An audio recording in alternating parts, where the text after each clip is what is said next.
Hello everyone, very welcome back और YouTube channel. तो आज की जो ये सीरीज है आज से स्टार्ट हो रही है, जिसमें हम इंडियन इंग्लिश राइटर्स को कंप्लीट करेंगे, जो कि हमारे आरपीएससी टीजीटी इंग्लिश में तो बहुत सारे, कम से कम उसमें हमको लग रहा है 15 से 20 इंडियन इंग्लिश राइटर्स को इंक्लूड किया गया है। और जो आरपीएससी पीजीटी वाला सिलेबस है तो उसमें इंडियन इंग्लिश लिटरेचर को नहीं इंक्लूड किया गया है, बट टीजीटी का जो सिलेबस है उसमें इंडियन इंग्लिश लिटरेचर भर भर के वहां से राइटर्स लिए गए हैं। तो उसी में आज के हमारे जो पहले राइटर हैं वो है रविंद्रनाथ टैगोर, जिनका जन्म हुआ था 7 मई 1961 से लेकर उनकी डेथ हो गई थी 7 अगस्त 1941 में।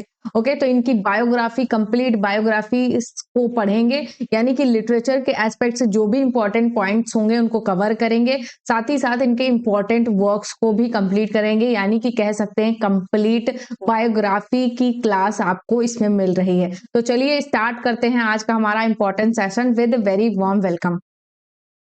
सो फर्स्ट स्लाइड जो आपके सामने है, इसमें हम इनकी अर्ली लाइफ और इनकी फैमिली बैकग्राउंड को देखेंगे। तो इनका जो जन्म हुआ था वो मई 7 1861 को जोरासांको कोलकाता इंडिया में हुआ था, जो कि उस समय ब्रिटिश के कंट्रोल में था। फादर इनके थे देवेंद्रनाथ टैगोर, एक फिलोसफर थे और लीडर थे, किसमें तो ब्रह्म समाज में एक लीडर थे। ब्रह्म समाज एक तरीके की संस्था थी, ठीक है, जो लोगों के वेलफेयर के लिए काम करती थी। इनकी मदर का नाम था शारदा देवी, जो कि इनकी बहुत ही छोटे थे तभी उनकी डेथ हो जाती है, और ये सबसे यंगेस्ट थे अपने 13 सिबलिंग्स में से। और इनकी फैमिली जो थी वो बंगाली कल्चर से बहुत ज्यादा इन्फ्लुएंस थी, वहां के लिटरेचर से बहुत ज्यादा इन्फ्लुएंस थी, और रिफॉर्मेशन जो मूवमेंट हुआ था बंगाल में उसमें भी इन्होंने बढ़ चढ़कर हिस्सा लिया था।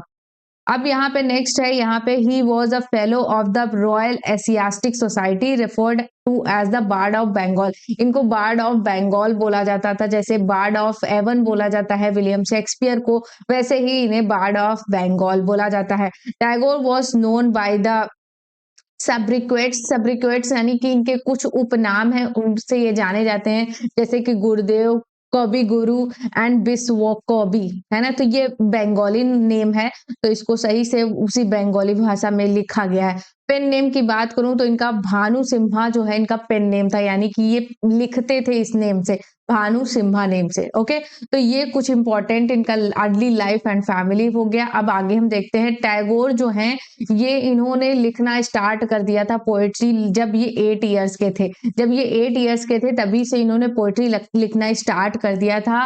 At the age of 16 he release his first substantial poem under the pseudonym Bhanu Simha. Pseudonym मतलब इनका एक स्यूडोनियम उपनाम था जिस नाम से ये लिखते थे, और भानु सिम्हा नाम से इन्होंने लिखना स्टार्ट किया था। भानु सिम्हा का मतलब होता है sun lion. His composition work chosen by two nations as national anthems, यानी कि इनके जो कंपोजिशंस इन्होंने सॉन्ग्स लिखे, तो वहां से दो देश थे जिन्होंने अपना नेशनल एंथम बनाया। पहला तो इंडिया का हो गया जनगण मन, ये ध्यान रखिएगा, और साथ ही साथ जो बांग्लादेश का नेशनल एंथम है अमार सोनार बांग्ला, ये भी हमारा क्या नेशनल एंथम है, तो इसको भी रविन्द्रनाथ टैगोर ने ही लिखा था। उसके बाद द श्रीलंकन नेशनल एंथम को भी इन्होंने इंस्पायर किया, इनसे इंस्पिरेशन लेके लिखा गया श्रीलंकन नेशनल एंथम। उसके बाद इनका सॉन्ग है सॉन्ग बंगलार माटी बंगलार जोल, वो has been adopted at the state anthem of West Bengal. West Bengal के स्टेट एंथम के तौर पर इनका जो ये सॉन्ग है बंगलार माटी बंगलौर जोल, इसको अडॉप्ट किया गया है स्टेट के नेशनल एंथम के तौर पर वेस्ट बंगाल में। ओके, तो इतने पॉइंट्स क्लियर हो गए होंगे, ये नोट डाउन कर लीजिएगा, क्योंकि ये बहुत ही, मैंने विकिपीडिया से जो भी इंपॉर्टेंट चीजें मुझे मिल रही थी उनको मैं नोट करते हुए चल रही थी, ऐसे नहीं कि कहीं से भी मैं उठा के लेके आई हूँ। तो ये विकिपीडिया इसका सोर्स है, आप जाके देख भी सकते हैं। हमने नेक्स्ट देखिए, जो टैगोर थे उनका निक नेम था रवि, और टैगोर का जो जिस नाम से इन्होंने ये लिखते थे, स्यूडोनियम जो था वो भानु सिम्हा था, और निक नेम दूसरा था, निक नेम था रवि। और Tagore oldest brother Dwijendranath was a philosopher and poet. Another brother Satyendranath जो थे वो was the first Indian appointed to the elite and formerly the European Indian civil service में पहले थे जो सत्येंद्र नाथ, जो थे अपॉइंट सत्येंद्रनाथ बनर्जी, आपने नाम भी सुना होगा, तो यही वो थे जो इंडियन सिविल सर्विसेज में फर्स्ट इंडियन थे। और नेक्स्ट है येट अनदर ब्रदर जो इनके थे, Jyotiradityanath was a musician, composer and playwright. इनके देखिए किस तरीके से फैमिली हिस्ट्री है कि सभी कहीं ना कहीं अपने आप में सक्सेस है अपनी फील्ड में। और इनकी जो सिस्टर थी स्वर्ण स्वर्ण कुमारी, वो एक नॉवेलिस्ट थी। इनके ब्रदर जो थे हेमेंद्र नाथ, वो इनको ट्यूटर करते थे। वो कहीं जो रविन्द्रनाथ टैगोर थे, ये कहीं बहुत बड़ी जगह पे पढ़ने नहीं गए।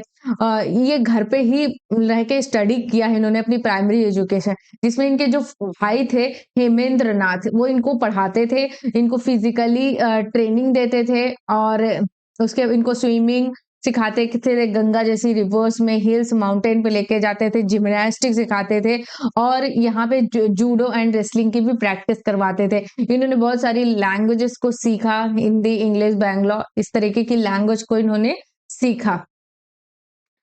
He debuted as in the short story genre in Bengali with Bhikharini the beggar women. The beggar women के साथ इन्होंने शॉर्ट स्टोरी में डेब्यू किया। उसके बाद इन 1883 he married 10 year old Mrinalini देवी के साथ इन्होंने 1883 में अपने से 10 साल छोटी लड़की मृणालिनी देवी के साथ इन्होंने अपनी शादी की, जो कि बॉन्ड भाभातारिणी भाभातारिणी 1873-1902 तक ये रही। This is a common practice at the time. Okay, तो ये सब चीजें हैं। They had 5 children. इनसे जो मृणालिनी देवी थी, इनसे इनको 5 बच्चे थे, जिसमें से 2 क्या थे, वो चाइल्डहुड में ही उनकी डेथ हो गई थी। 1912 में टैगोर ने ट्रांसलेट किया था अपना वर्क गीतांजलि, जो कि इन्होंने 1910 में लिखा था। उसको 1912 में इन्होंने ट्रांसलेट किया था। गीतांजलि मतलब offer song, songs of offering song, ऐसे करके कुछ है इसका। In November 1913, Tagore learned he had won that year's Nobel Prize in Literature। यानी कि 1910 में इन्होंने गीतांजलि लिखा, जो कि बहुत सारे पोम्स का कलेक्शन था।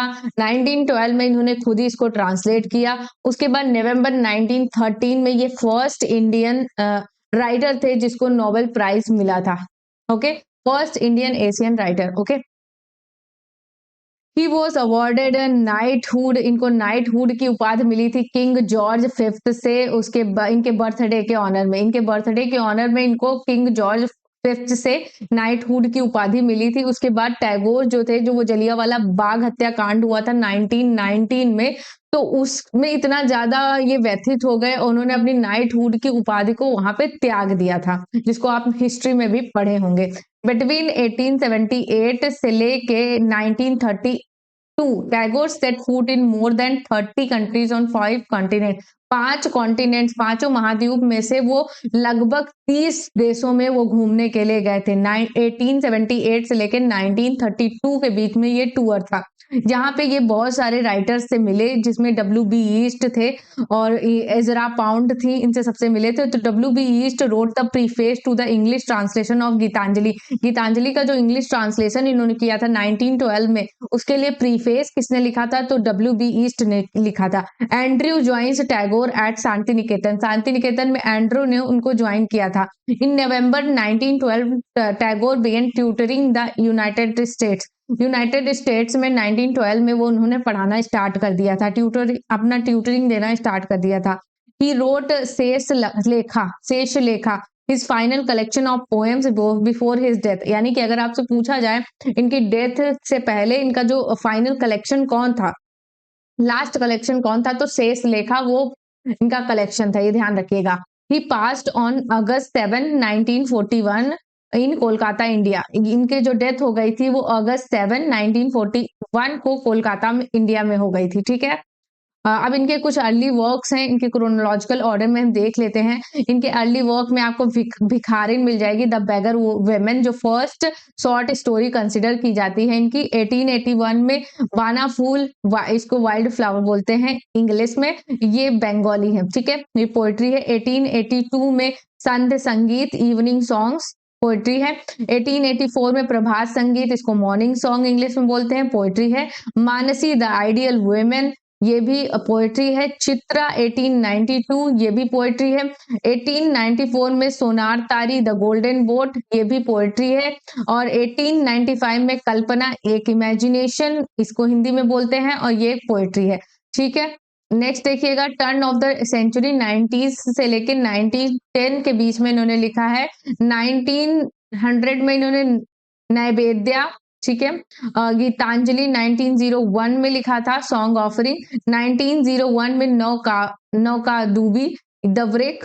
उसके बाद 1901 में गाल पकुच्चा और चोकर बाली, ये काफी इंपॉर्टेंट है। 1903 में ये नॉवेल है इनकी।